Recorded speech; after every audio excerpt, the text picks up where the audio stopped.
आज के सेहत कार्यक्रम में आप सभी का स्वागत है। दर्शकों, जैसा कि आप जानते हैं कि इस कार्यक्रम के माध्यम से हम आपको विभिन्न रोगों के बारे में विशेषज्ञ डॉक्टरों द्वारा जानकारी देते रहते हैं।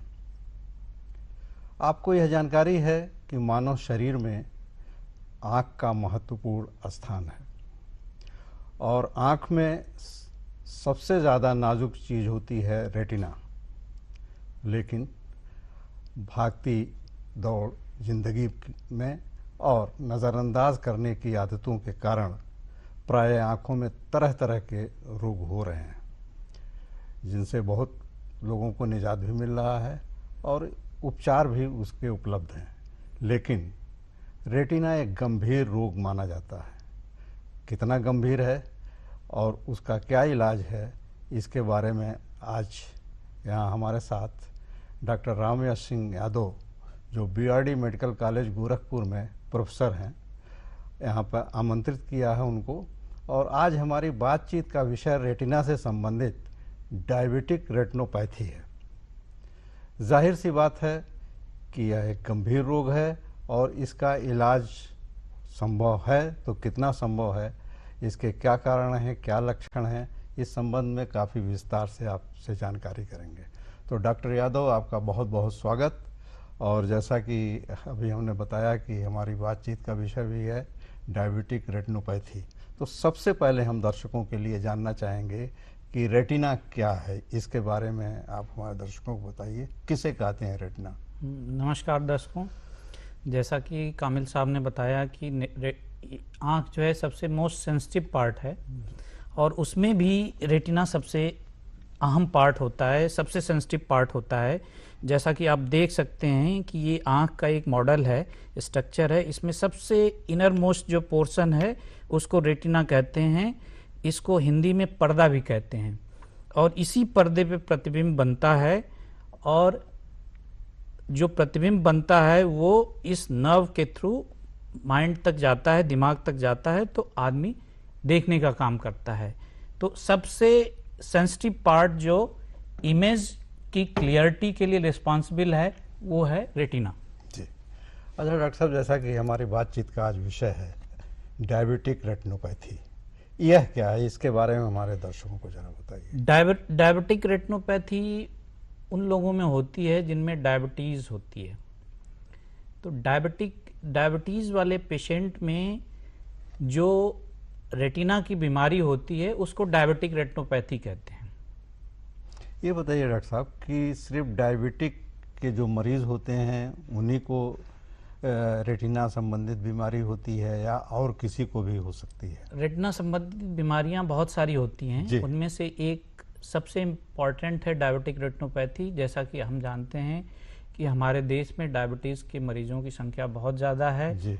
इवन ये आप कह सकते हैं कि पूरे वर्ल्ड में सबसे ज़्यादा डायबिटीज़ के मरीज़ भारतवर्ष में हैं। इसीलिए भारत को डायबिटिक कैपिटल भी कहा जाता है, क्योंकि सबसे ज़्यादा मरीज़ जो है डायबिटीज़ के भारतवर्ष में पाए जाते हैं। तो जैसे मरीजों की संख्या जितनी ज़्यादा है उसी के अनुपात में डायबिटिक रेटिनोपैथी के मरीज़ भी यहाँ भारतवर्ष में बहुत ज़्यादा हैं। और जैसा कि आपने पूछा कि और भी बीमारियाँ हो सकती हैं, रेटिना की और भी बहुत सारी बीमारियाँ होती हैं, जैसे एज रिलेटेड होती है, कुछ रेटिनल डिटैचमेंट होते हैं, कुछ जो है आनुवंशिक बीमारियाँ होती हैं, बहुत सारी बीमारियाँ हैं।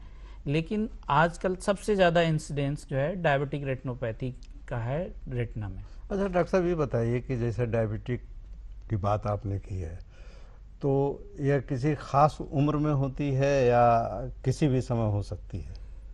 नहीं, इसकी उम्र की बात नहीं है, इसमें जो है नहीं, जैसे कुछ बीमारियां होती हैं मोतियाबिंद, कॉन्ट्रैक्ट वगैरह की, हाँ। तो बताते हैं कि उसमें 40 के बाद इस बीमारी का खतरा रहता है। जैसा कि आप जानते हैं डायबिटीज़ वाले ज़्यादातर मरीज 40 के बाद के ही होते हैं जी। तो इसमें उन लोगों को बीमारियां होती, डायबिटिक रेटिनोपैथी उन लोगों को होती है जिनका शुगर अनकंट्रोल्ड रहता है और जिनका ज़्यादा दिन से डायबिटीज़ है जी। तो एक चीज़ ड्यूरेशन, डायबिटीज़ और बैड हैबिट्स, लाइक जो सिगरेट पीते हैं, कंट्रोल नहीं रखते हैं, इधर उधर का खाना खाते हैं, मतलब फास्ट फूड वगैरह, हाँ, जिनकी आदतें थोड़ी ठीक नहीं रहती हैं, वो अपनी रूटीन को स्ट्रिक्ट नहीं रखते हैं, तो उनका शुगर का अनकंट्रोल्ड रहता है। और शुगर के अनकंट्रोल्ड के साथ साथ अगर डायबिटीज़ की ड्यूरेशन ज़्यादा हो गई तो उनमें डायबिटिक रेटिनोपैथी होने के बहुत ज़्यादा चांस है। कहने का मतलब है कि बदलती जीवन शैली या कुछ प्रॉब्लम्स होने पर नज़रअंदाज करना, यह सब आदतें इसको काफ़ी अपने चपेट में ले लेती हैं। जी जी, नज़रअंदाज करना डायबिटीज़ को, जी, कि डायबिटीज़ है, अभी हमें कुछ नहीं हो रहा है। जैसे आम ये आदत है लोगों की कि शुरू में डायबिटीज़ जिसको हो जाती है, तो चूँकि मान लीजिए शुरू के 5-6 साल तो उसको पता नहीं चलता, पता भी चलता भी है तो शरीर के अंगों पे इफ़ेक्ट नहीं होता है, तो उसको नज़रअंदाज करता रहता है। और इस दौरान अगर किसी फिजिशियन के पास जाता है तो फिजिशियन हमेशा ये कोशिश करता है कि ये ब्लड शुगर को अपने मेंटेन रखें, और बार बार मरीज से कहता भी है कि ब्लड शुगर को मेंटेन रखिए, पर मरीज की जो आदत है नज़रअंदाज करने वाली, इसलिए वो नज़रअंदाज करता है क्योंकि शरीर के अंगों पे डायबिटीज़ का शुरू में 4-5 सालों में उतना इफेक्ट नहीं पड़ता, तो इसलिए मरीज सोचता है कि हम तो बढ़िया हैं, लेकिन डॉक्टर साहब पता नहीं क्यों हमें इतना प्रेस कर रहे हैं डायबिटीज़ कंट्रोल करने के लिए। तो वो नज़रअंदाज करता है। यही नज़रअंदाजी जब जो है 8-10 साल हो जाती है तो उसके सारे अंगों पर प्रभाव पड़ने लगते हैं। आँख पे प्रभाव पड़ता है, हार्ट पे प्रभाव पड़ता है, किडनी पे प्रभाव पड़ता है। इन सब चीज़ों पे जब प्रभाव पड़ता है और कई अंगों पे प्रभाव पड़ने की वजह से बहुत सारी बीमारियां होती हैं, तब मरीज़ ये सोचता है कि हमें कंट्रोल करना चाहिए। इसके पहले जो डॉक्टर साहब ने हमें बताया कि कंट्रोल करना चाहिए, वो सही बात है। और मरीज़ जब तक कंट्रोल करने की सोचता है, कंट्रोल करता है, तब तक बहुत सारे अंगों पे प्रभाव पड़ जाता है, और उसमें से सबसे ज़्यादा प्रभाव ये आँख की रेटिना पे पड़ता है, जिससे मरीज़ की रोशनी चली जाती है, कम होती जाती है, और अगर इलाज टाइम से नहीं किया तो रोशनी जा भी सकती है। अच्छा, ये बताइए इसके क्या क्या कारण है डॉक्टर साहब, क्यों होता है रेटिना? इसका सबसे मुख्य कारण जैसा कि मैंने बताया कि शुगर लेवल बढ़ जाता है। जब ब्लड में शुगर लेवल बढ़ जाता है तो जैसा कि आप देख सकते हैं, ये रेटिना पे बहुत सारी नर्व नहीं, ये रेटिना पे सब जो है खून की नलियां हैं। जी जी, ये नलियां ये मोटी मोटी दिखाई दे रही हैं, इसलिए आपको दिखाई दे रही हैं। ये और भी पतली पतली होती जाती हैं। तो ये जब नलियां पतली होती जाती हैं तो शुगर जब बढ़ जाएगा तो इनमें जो है इनर जो लाइनिंग होती है उसकी सेल डैमेज होती है। जो डैमेज होने से क्या होता है कि और पतली और कमज़ोर होती हैं। तो कहीं कहीं कमज़ोर होने की वजह से आउट पाउचिंग का मतलब ये फूल जाती हैं जगह जगह पे। फूल जाने की वजह से जब कोई भी नली अपनी एक जगह फूलेगी तो वहाँ और पतली हो जाएगी, उसकी वाल और पतली हो जाती है, तो उससे जो है खून का तरल पदार्थ रिसता है। तो पहला ये कारण होता है कि खून का जो तरल पदार्थ होता है वो रिस के रेटिना की लेयर में इकट्ठा होता जाता है, और ज़्यादातर इसके रेटिना का भी मोस्ट जो सेंसिटिव पार्ट होता है जिससे हम ज़्यादातर देखने का काम करते हैं उसको मैक्यूला कहते हैं। मैक्यूला पे जब इकट्ठा होता है तो ये हमारी रोशनी कम होती है। और जो हमने बताया कि आउट पाउचिंग होता है, फूल जाता है, उससे जो तरल पदार्थ निकलता है तो कभी कभी बसा के कण भी निकलते हैं, वो जो है पर्दे पे इकट्ठा होते रहते हैं, जो वो भी नुकसान पहुंचाते हैं। अच्छा, दूसरी चीज एक चीज और होती है कि जैसे इनर वाल जो डैमेज होती है, इनर वाल डैमेज होने की वजह से जिनमें शुगर बढ़ गया है उनकी जो एक छोटी छोटी जो है कोशिकाएं होती हैं, वो उनको कहते हैं प्लेटलेट, जो खून को रोकने, कहीं कट फिट जाए तो खून को रोकने के लिए इकट्ठा होती हैं। वो डायबिटीज़ वाले जो केसेस हैं जिनमें ब्लड शुगर बढ़ा हुआ है, काफ़ी दिन से बढ़ा हुआ है, उनमें उनके इस चिपकने की क्षमता ज़्यादा हो जाती है, उनकी स्टिकीनेस बढ़ जाती है। तो जैसे ही इनर वाल जब डैमेज होती है तो यहाँ ये स्टिक हो जाती हैं, बहुत ज़्यादा इकट्ठा हो जाती हैं। तो इकट्ठा होते होते इतना इकट्ठा हो जाती हैं कि ये जो है खून की नलियाँ ब्लॉक हो जाती हैं। जब खून की नलियाँ ब्लॉक हो गई तो इसके दूर वाले इलाके में, डिस्टल वाले इलाके में खून नहीं जा रहा है, तो इसका मतलब उस वाले पर्दे वाले पार्ट को भोजन नहीं मिल रहा है, भोजन और ऑक्सीजन नहीं मिल रही, उस कंडीशन को हम हाइपोक्सिया कहते हैं। कहने का मतलब यह है कि यह स्टेज जो होती है यही खतरनाक स्टेज हो जाती है। हाँ, एक खतरनाक स्टेज है। जब हाइपोक्सिया हो गई तो उधर खून नहीं जाता है, तो एक नेचुरल फिनोमेना है कि खून की नलियां बनाने के लिए हमारी रेटिना जो है एक वैस्कुलर एंडोथेलियल ग्रोथ फैक्टर होता है नाम का, जो है केमिकल रिलीज करता है, जिससे नई नई नलियां बनती हैं। लेकिन नई नई नलियों में की खासियत होती है कि वो बहुत जल्दी बस्ट कर जाती हैं, और बस्ट करते ही जो है पूरा खून पर्दे पे और पर्दे के आगे वाले पोर्शन पे आ जाता है। ये तो आपने टेक्निकल बातें बताई डॉक्टर साहब। हमारे दर्शकों को यह बताइए कि इसके लक्षण क्या है, कैसे उनको पता चलेगा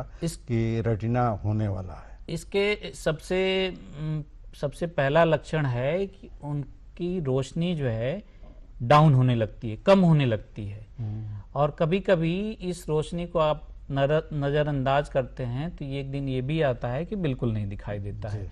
तो सबसे पहला लक्षण है, उनको पेन नहीं होगा, दर्द नहीं होगा। सबसे पहला लक्षण है कि उनकी रोशनी कम होगी, रोशनी उनको धुंधलापन दिखाई देगा या कम दिखाई देगा, ये सब लक्षण हैं। तो खास तौर से जिनको डायबिटीज़ है उनको रेगुलर अपने पर्दे का चेकअप करवाते रहना चाहिए, ताकि ये जो है जल्दी पकड़ में आए तो जल्दी इलाज उसका किया जाए, ताकि ज़्यादा दिन तक रोशनी सुरक्षित रह सके। ये कि आप मेडिकल कॉलेज में हैं, इसके लिए क्या व्यवस्था है वहाँ पर? रेटिना के लिए मरीजों को मतलब देखभाल या उनके इलाज वगैरह की व्यवस्था है? इसमें जो है ये हमारे मेडिकल कॉलेज में डायबिटिक रेटिनोपैथी के मरीजों का इलाज की संपूर्ण व्यवस्था है जी। और वहाँ पे मरीजों का इलाज हो भी रहा है, और बहुत सारे मरीज जो है इसके इलाज का लाभ उठा रहे हैं, जैसा कि गवर्नमेंट ने सुविधा दे रखी है, तो उस सुविधा का लाभ जो है मरीज उठा रहे हैं। तो हम जैसा कि आपने बताया, तो इसमें कुछ खून की जांचें हैं, कुछ और आँख वाली जांचें हैं, वो मैं आपको बताऊंगा। जैसे खून की जांच में आपको शुगर की जांच करवा लेते हैं, लिपिड प्रोफाइल करवा लेते हैं, और सब सीरम होमोसिस्टीन, विटामिन डी वगैरह ये सब जांचें करवाते हैं। और आँख की जांचों में हमारे यहाँ जो उपलब्ध है कि एंजियोग्राफी करवाते हैं और ओसीटी करवाते हैं, और हम बार बार जो है देख के उससे इनडायरेक्ट ऑप्थेल्मोस्कोप से पता लगाते हैं कि कितना डैमेज हुआ है। और ओसीटी हमारी ऐसी जांच है जिससे पता चलता है कि इस रेटिना की लेयर में कितनी सूजन है, कितनी का है, उसके बेसिस पे हम आगे का ट्रीटमेंट डिसाइड करते हैं, और ट्रीटमेंट का लाभ मिल रहा है कि नहीं इसको भी मॉनिटर करते हैं। अच्छा, ट्रीटमेंट के बारे में, इलाज के बारे में अभी आपसे बाद में जानेंगे। अक्सर लोग कहते हैं कि यह बहुत बड़ी गंभीर बीमारी है और रोशनी चले जाने पर वापस नहीं आती है, इसमें कितनी सच्चाई है, हमारे दर्शकों को बताइए। बहुत, अगर एंड स्टेज में ये डिजीज़ पहुंच गई और रेटिना का अपनी जगह से उखड़ जाना हो गया और बहुत सारी चीज़ें हो गई, तो भी ऑपरेशन करते हैं, लेकिन वो रोशनी जो है बहुत कम वापस आती है। लेकिन अगर अर्ली स्टेज में पता चलता है तो बहुत सारे इंजेक्शन आते हैं जो आँख की रेटिना का सूजन कम करते हैं, और बहुत सारे मतलब लेज़र हैं जो पोस्टीरियर सेगमेंट लेज़र, जिनको ग्रीन लेज़र से जो है रेटिना के बाकी पार्ट में लेज़र करके हम मेन पार्ट को सुरक्षित रखते हैं। तो इसमें सबसे बड़ी चीज़ है कि जल्दी पता चल जाए तो जल्दी इलाज उसका शुरू हो जाए मरीज का, तो काफ़ी दिनों तक। कहने का मतलब डॉक्टर साहब की प्राइमरी स्टेज में जब रोशनी कम होती रहती है धीरे धीरे, उसी समय अगर जाए तो चांसेस रहते हैं कि वापस आ जाएंगे। बहुत चांसेस रहते हैं कि रोशनी उनकी काफ़ी दिनों तक सुरक्षित रहे। तो एक तरह से यह भ्रांति है क्या कि अगर रेटिना हो गया तो रोशनी वापस नहीं, रेटिनोपैथी हो गई तो रोशनी वापस नहीं आएगी। ये डिपेंड करता है कि आप किस स्टेज में डॉक्टर के पास पहुंचते हैं। जी। अगर आप इंड स्टेज में डॉक्टर के पास पहुंच रहे हैं तो उसमें रोशनी आने की संभावना कम रहती है। अगर आपने पहले पहुंचा और रेगुलर ट्रीटमेंट ले रहे हैं और रेगुलर अपना जो है ब्लड शुगर कंट्रोल रख रहे हैं, तो ज़्यादातर संभावना है कि आपकी आँखों की रोशनी ज़्यादा दिन तक सुरक्षित रहेगी। जी। अच्छा डॉक्टर साहब, ये बताइए अब इलाज के बारे में, क्या इसमें ऑपरेशन की ज़रूरत पड़ती है, क्या क्या कैसे इलाज होता है? इसमें बहुत सारी चीज़ें हैं, जो इंजेक्शन की ज़रूरत पड़ती है, लेज़र की ज़रूरत पड़ती है, और जब रेटिना उतना डिटैचमेंट हो जाता है तब उस समय ऑपरेशन की भी ज़रूरत पड़ती है। अच्छा।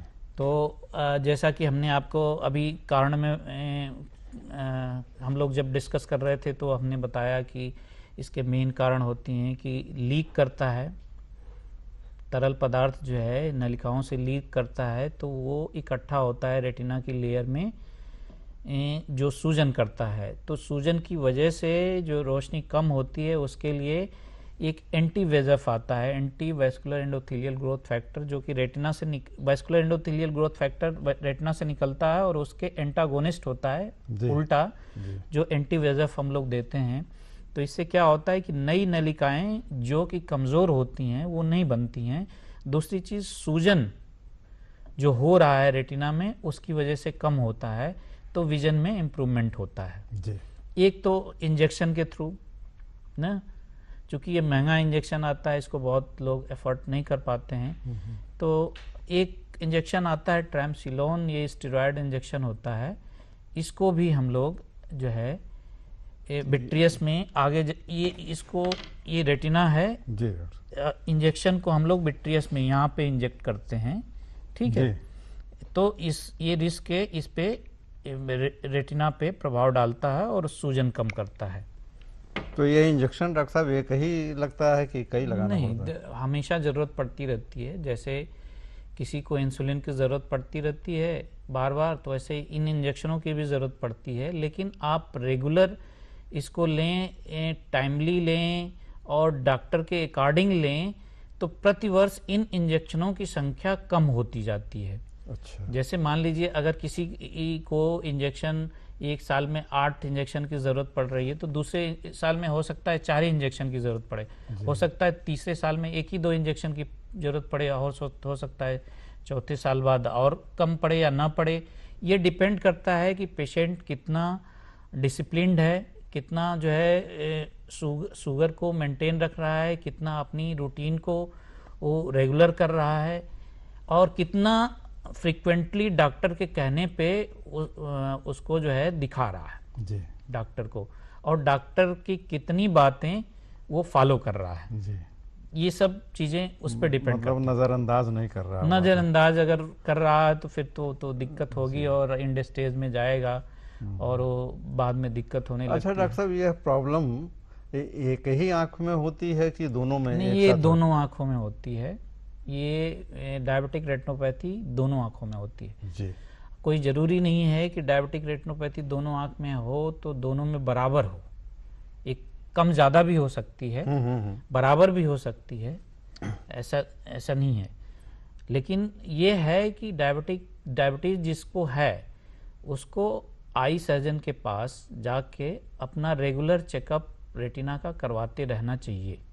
अच्छा, इलाज में एक तो इंजेक्शन की आपने बात बताई, एक तो इंजेक्शन बताया और दूसरी लेज़र बताया जी। जैसे लेज़र जैसे कि आप जानते हैं कि जो मेन पार्ट होता है मैकुला होता है रेटिना का, तो मैकुला को हमें एनी हाउ किसी भी तरह बचाना होता है। तो जैसे सपोज करिए कि किसी जो है गांव की पॉपुलेशन 100 है और हमें जो है केवल 10 लोगों के लिए भोजन की ज़रूरत है जी। तो हमें जो है 10 लोगों के लिए भोजन उपलब्ध है, तो हमें उन लोगों को भोजन देना पड़ेगा जो बहुत इम्पोर्टेंट हैं। उसी तरह अगर रेटिना की नसें ब्लॉक हो गई हैं और ब्लड पूरा नहीं पहुंच रहा है, तो एनी हाउ हमें मैकुला जो देखने वाला मेन पार्ट होता है उसको बचाने के लिए बाकी रेटिना को, चारों तरफ की रेटिना को लेज़र द्वारा डैमेज करना होता है जी जी। तो लेज़र द्वारा हम चारों तरफ की पेरीफेरी वाली रेटिना को जो है लेज़र द्वारा बर्न कर देते हैं, तो हमारी जो रिक्वायरमेंट होती है वो कम हो जाती है पूरे रेटिना की जी। और वो सफिशिएंट होती है जो देखने वाला मेन पार्ट मैकुला होता है उसके लिए। जी। और ऑपरेशन की कब नौबत आती है? ऑपरेशन की नौबत तब आती है जब जो है इसमें खून भर जाए और दवाइयों के बाद भी ये खून रिजॉल्व नहीं हो रहा है 6 से 8 हफ्ते तक, तब ऑपरेशन की ज़रूरत होती है, या रेटिना अपनी जगह से उखड़ जाए। कहने का मतलब जब तो भी काफी गंभीर स्थिति हो जाती है उस समय ऑपरेशन की जरूरत पड़ती है। जी जी जी। अच्छा डॉक्टर साहब, अब जैसा कि आप बता रहे हैं कि इलाज में कई टेक्निक्स मतलब आ चुकी हैं जी। और जिनका इस्तेमाल भी हो रहा है, जाहिर सी बात है उसका रिस्पांस भी मिल रहा होगा, लोगों को रोशनी मिल रही होगी, तो एक तरह से यह भ्रांति ही रही है कि यह काफ़ी गंभीर है और रोशनी चली गई तो वापस नहीं आ सकती है। नहीं, भ्रांति इसलिए रहती है कि जैसे वैसे तो आँख के और इलाज की में जो और रोग होते हैं उनके इलाज की अच्छी व्यवस्था है, लेकिन इसमें भी हमारा ख्याल अच्छा प्रयास हुआ है। इसमें भी अच्छा प्रयास है, बशर्ते पेशेंट के ऊपर है, पेशेंट कितना जल्दी आता है, कितना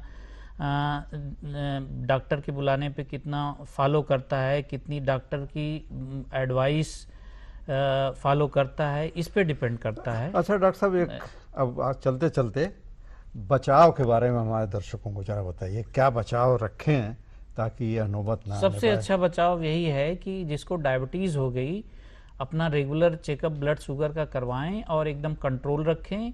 दूसरी चीज़, समय समय पे जिनको डायबिटिक रेटिनोपैथी नहीं भी है वो समय समय पे अपने जो है आई स्पेशलिस्ट से अपना पर्दा चेकअप करवाते रहें रेगुलर इंटरवल पे। जी, ये सबसे अच्छा बचाव का उपाय है।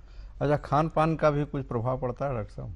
खान पान मेनली वही है कि ऐसी चीज़ें ना खाएं जिससे ब्लड शुगर बढ़े और ब्लड में लिपिड का लेवल बढ़े। जी। इन सब चीज़ों के बढ़ने से डायबिटिक रेटिनोपैथी ज़्यादा सीवियर होती है और ज़्यादा जल्दी होती है। अच्छा डॉक्टर साहब, इस समय कोरोना का थोड़ा ज़्यादा बोलबाला है, ज़्यादा मरीज़ हैं। जी जी। मतलब कंट्रोल में ज़रूर है लेकिन फिर भी लोग उससे प्रभावित हो रहे हैं। जी। उसका क्या आंखों पर प्रभाव पड़ता है? इस पर चलते चलते हमारे उसका आंखों पे बहुत प्रभाव पड़ता है। जैसा कि आपको मालूम है कि कोरोना में ब्लड की थक्का जमने की क्षमता थोड़ी बढ़ जाती है जी। तो उसी तरह जहाँ जहाँ खून की नलियाँ होंगी, जैसे आँख की रेटिना पे भी जो है एक खून की नलियाँ होती हैं रेटिना में, तो जैसे और जगह हार्ट अटैक बढ़ गया इसलिए कि वहाँ भी खून की नली होती है जो हार्ट को सप्लाई करती है, तो कोरोना में चूँकि कोएगुलेबिलिटी बढ़ गई तो वहाँ ब्लॉक हो जाता है तो हार्ट अटैक आता है। उसी तरह इसमें भी यहाँ पे मतलब खून की नलियाँ जब बंद हो जाती हैं, कोरोना के दौरान भी ऐसा प्रिकॉशंस लेने की ज़रूरत है, इसको चेकअप कराने की ज़रूरत है। हाँ, कोरोना के दौरान भी अगर कोरोना हो गया, किसी को किसी तरह का आई सिम्टम मिल रहा है तो उसको भी सिंह यादव जी आप आए और डायबिटिक रेटिनोपैथी पर हमारे दर्शकों को बहुत अच्छी जानकारी दी। दर्शकों, जैसा कि डॉक्टर साहब ने बताया है कि इससे बहुत घबराने या उसकी ज़रूरत नहीं है। अगर शुरुआती दौर में आप नेत्र रोग विशेषज्ञ के पास चले गए तो कोरोना जैसी बीमारी से आप निजात पा सकते हैं, उसका इलाज संभव है और कई इलाज डॉक्टर साहब ने काफ़ी विस्तार से बताया डायबिटिक रेटिनोपैथी से। डायबिटिक जैसा कि आपने बताया कि डायबिटिक रेटिनोपैथी मेन जो है ऐसी, जैसे डायबिटीज़ ऐसी बीमारी है कि जिसको मतलब क्योर नहीं किया जा सकता, दवाइयों से कंट्रोल किया जा सकता है। जी जी। उसी तरह डायबिटिक रेटिनोपैथी को दवाइयों के माध्यम से और आपके ये जो है रेगुलर डिसिप्लिन की वजह से रेगुलर जो है उससे कंट्रोल किया जा सकता है ना। चलिए, बहुत ही अच्छी जानकारी हमारे दर्शकों को आपने दी, इसके लिए बहुत बहुत धन्यवाद। धन्यवाद।